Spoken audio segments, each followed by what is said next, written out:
ወደ ሳውዲ ተሄድኩ አንድ 4 ወር ሆኖኛል። በመንገድም ስንሄድ ሰው እየሞተ በባህር ጀልባ ላይም ሰው እየሞተ መርከዝ ስንቆርጥም ሰው እየሞተ ሬሳ እየተራመድ ነው ሄድነው። በቃ ስደት በጣም አስቀያሚ ነው። ቢቻል በህጋዊ እየተስፋፋ በህጋዊ ቢሆን እንጂ በህገወጥ ያለው መንገድ በጣም አስቀያሚ ነገር ነው።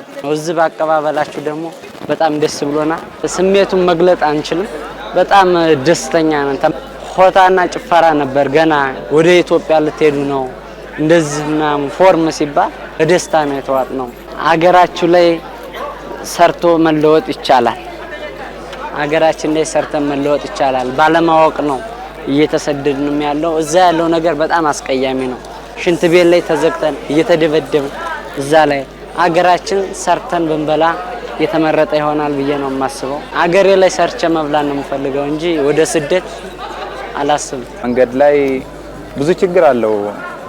ስደት መጓዝ በጣም መጥፎ ነው። ብዙ ችግር አለው። እዛ ባህር ተሻግረህ ምናምን እስከ ባህር ራሱ ጥሩ አይደለም። ብዙ ችግር ነው የምታየው። እዛ ተሻግረህ ደግሞ ብዙ መንገዱ ጥሩ አይደለም። በጣም መጥፎ ነው። ያው ወዲያው ነው የተያዝኩት። ምንም ስራ አልሰራም። እዛ ደግሞ ያው ሽፍታ ምናምንም አሉ። እዛ መንገዳችን ሱዑዲ ራሱ ማለት ነው። እዚህ መጥተን ጥሩ አቀባበል ነው የተደረገን። ወጣቶች አገራችን ሰርተን ብንቀየር አገራችን አርፈን ብንቀመጥ ነው የሚለው። ምክንያቱ ስደት በጣም መጥፎ ነው። እኔ እንደዛ አልመሰለኝም ነበር። ሰው ሲሄድ ሰርቶ የሚመጣ ነው የሚመስለኝ የነበረ እንጂ እንደዛ ብዙ ችግር እንዳለው አላውቀው ነበር። አሁንም ያላየው ሰው ብዙ አያውቅም። ብዙ መጥፎ እንዳለ ምንም አውቀው ነገር ስለሌለ ከኛ ጋር እንደሚማሩት ነው እንትን የሚላችሁ ማለት ነው።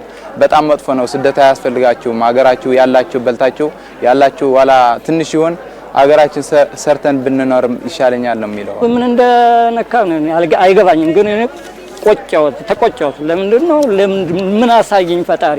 የሰው ሬሳ ረጋግጠን 50 ሰው ዝጋ ሲገደል እንዴት ግን ይሄንኑ እያየን ስንገባ እኔ ምን እንደዚህ ያለን ሀገር እያለን እኔ እንጃ። እኔ ግን ቃል ያጥረኛል። ይሄን ለማለት ቃል ያጥረኛል። መሄርቶና ፊቴና ዙሪያ አልተኛም።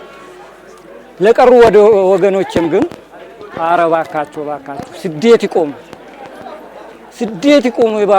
ባካችሁ ብዬ ጥሬን አስተላልፋለሁ።